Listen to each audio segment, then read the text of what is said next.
Olá pessoal, eu me chamo Melk e nesse vídeo nós vamos entender qual é a relação da soma infinita de termos, né? Ou seja, uma série de potências com a análise em frequência. E no final do vídeo nós vamos montar uma ferramenta muito importante para essa análise. Ou seja, vai ser o nosso produto final. Ok, aqui eu tenho uma função do tempo, representada por uma série infinita de termos aqui, né, de potências, tudo bem? Onde eu tenho o meu A0, A1, A2, assim por diante, infinitamente, né? Por ser uma soma infinita, eu posso dizer que essa série é igual a essa função no raio de convergência. Ok, essa série, pessoal, é conhecida como série de Taylor. Quando você tem o t inicial igual a zero, você tem o que o pessoal chama de série de Maclaurin, que seria 1 sobre n normal, as derivadas da função, só que em zero, multiplicando t elevado a n. Ou seja, vai ficar desse jeito aí. Uma coisa interessante é que você pode abstrair essa parte aqui da nossa série por uma função, que seria a parte que te dá os coeficientes das potências, ok? Ou seja, 1 sobre n e as derivadas da função em zero te dariam a função coeficiente de n, ou seja, coeficiente de 0, t elevado a 0, coeficiente de 1, t elevado a 1. Então, nós teríamos coeficiente de n, t elevado a n, tudo bem? Dessa forma, a nossa série ficaria assim: coeficientes em função de n, t elevado a n, de 0, com n começando em 0, até o infinito. Beleza. Agora é o seguinte, aqui eu tenho uma função em t, e aqui eu tenho uma função apenas em n. Será que nós poderíamos fazer o seguinte, pegar essa função c de n e isolar ela de um lado, e do outro nós teríamos só as funções no domínio do tempo, fazendo o papel de coeficiente? Sim. Ou seja, nós vamos pegar c de n, desse lado teríamos uma soma infinita com o t começando em 0 até o infinito, tudo bem?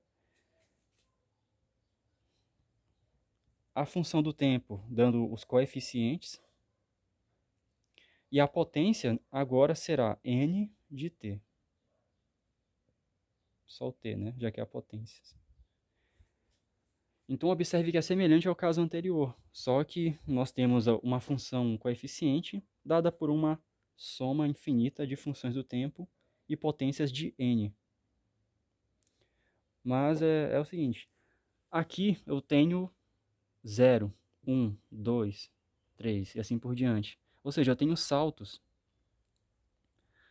Mas o t, pessoal, ele é o tempo, certo? E o tempo ele é contínuo. Então, entre o 0 e o 1, e entre o 1 e o 2, eu tenho infinitos espacinhos de tempo aqui, certo? Cada espacinho de tempo desse, infinitesimal, certo? Que seria o dt, infinitesimal de tempo. Então, essa soma, ou seja, a representação c de n seria igual a termos a f de t inicial, n de t inicial, mais, qual é o próximo? F de t inicial mais dt. Ou seja, eu andei um infinitesimal de tempo adiante. E aqui eu teria o n elevado a t inicial mais dt. Isso, pessoal, me diz o seguinte, que eu não posso fazer uma soma discreta. Então, no lugar dessa soma discreta, eu vou fazer uma integral, ou seja, uma soma contínua de zero até o infinito. De quem? Da minha f de t, multiplicando o nosso n de t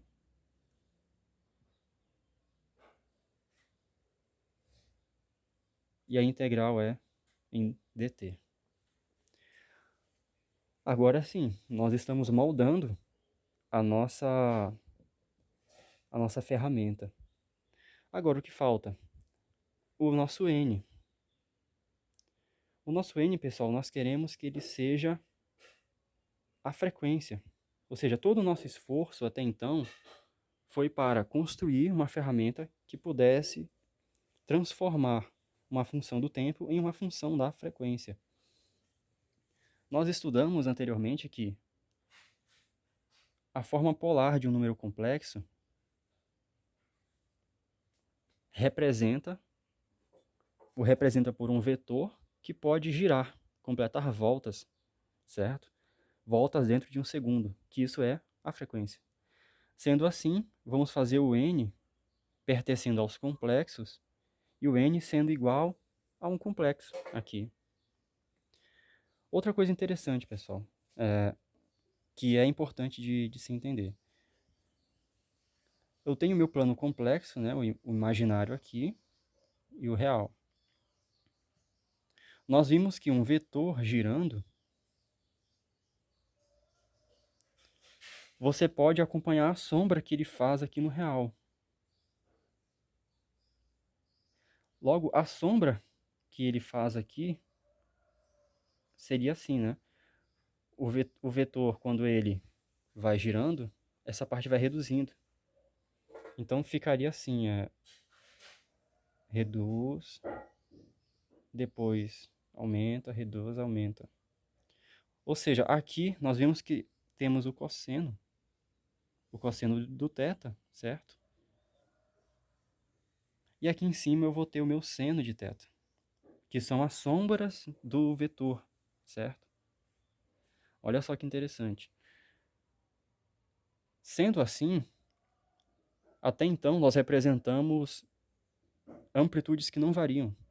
Ou seja, a velocidade angular, as passadas, representadas por esse θ inicial, né? Antes de, no caso, com i, elevando a um número a que seja, o a vai multiplicar o θ, que depois multiplica o i. Então, quanto maior esse θ inicial, quanto maior esse θ, na verdade, maior será a velocidade angular. Dessa forma, podemos nomear esse cara aqui como velocidade angular, como foi visto no vídeo anterior. Mas o que acontece se eu colocar uma parte imaginária mais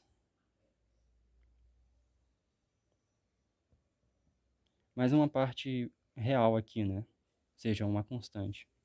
Bem, nós vamos ter o seguinte. Isso aqui seria igual a um produto de potências, né? Ou seja, Euler elevado a uma constante multiplicado por Euler elevado a i. E essa parte aqui que é a velocidade angular.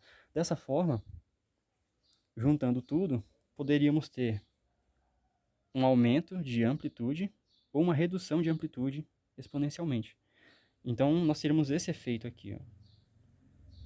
Ou seja, um aumento exponencial de amplitude ou uma redução exponencial. Tudo bem? Então, em apenas em um parâmetro só, ou seja, o nosso n, vamos substituir o n por Euler, elevado a i, ômega, mais uma constante. Beleza? Ok, então se eu não tenho mais nada para multiplicar aqui na frente, eu posso chamar toda essa galera aqui de S. Porque ele é um complexo, né? Então eu vou chamar ele de S. Logo, o N o nosso n será Euler elevado a s, ok? Então, aqui dentro desse s nós vamos encontrar o aumento exponencial ou decaimento exponencial, conforme o valor de c, e também a velocidade angular, que é a nossa frequência. Então, logo, vou apagar um pedaço aqui, né, para caber o resultado final.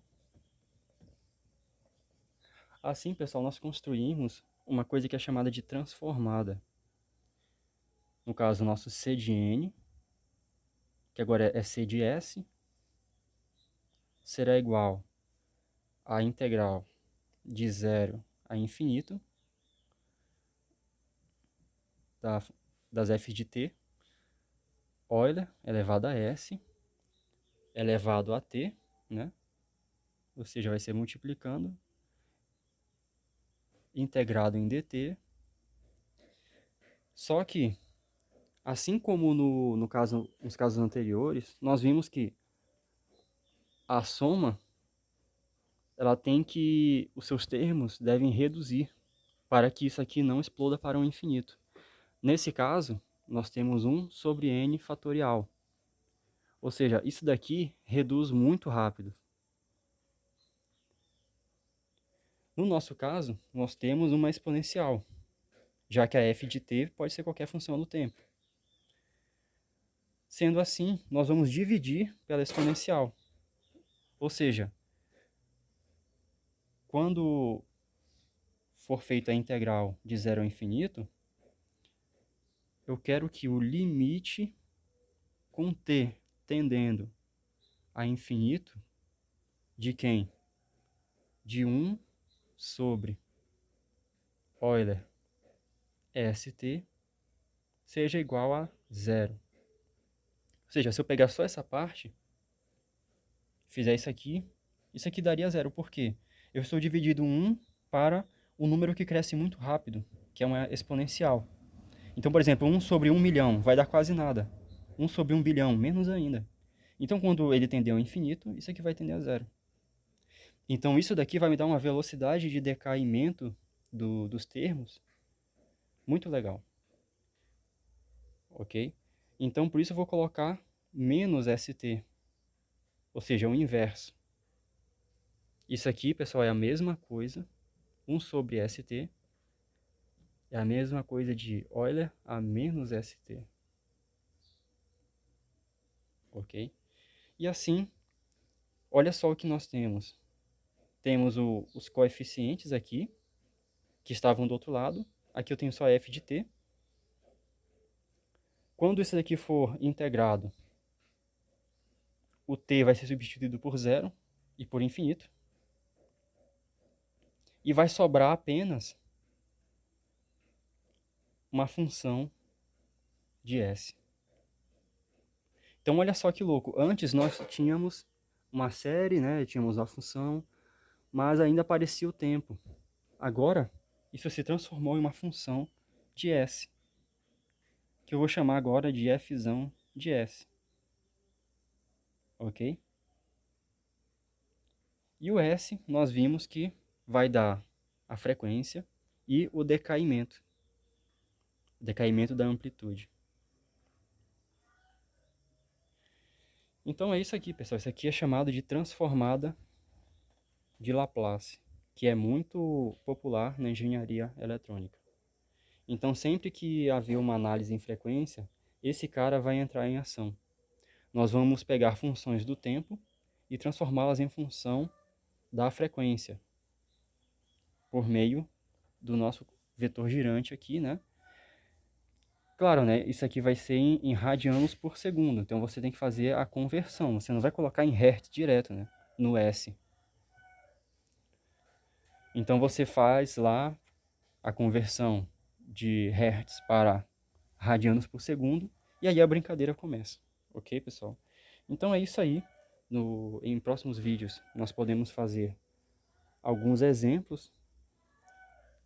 E logo de cara eu já adianto, não é tão simples assim você fazer esse cálculo, porque é uma integral imprópria dependendo das funções que você joga aqui, o negócio vai ficar mais complexo. Então sempre há uma dificuldade, por mais que a função seja simples, você tem uma certa dificuldade de fazer essa integração de zero ao infinito, né? Devido à integral imprópria e tal. Então por isso que nós temos tabelas. Existem tabelas que a galera saiu calculando as transformadas das funções mais importantes e foi anotando ali. Então há livros, entendeu? Tabelas com muitas e muitas funções que já foram calculadas, né? Que as suas transformadas já foram calculadas. E assim você só faz a substituição, ok?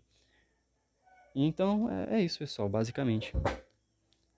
Aqui já finalizamos o nosso entendimento sobre domínio da frequência, né? Como que é feita essa transformação. E valeu, pessoal. Até mais. Até o próximo vídeo.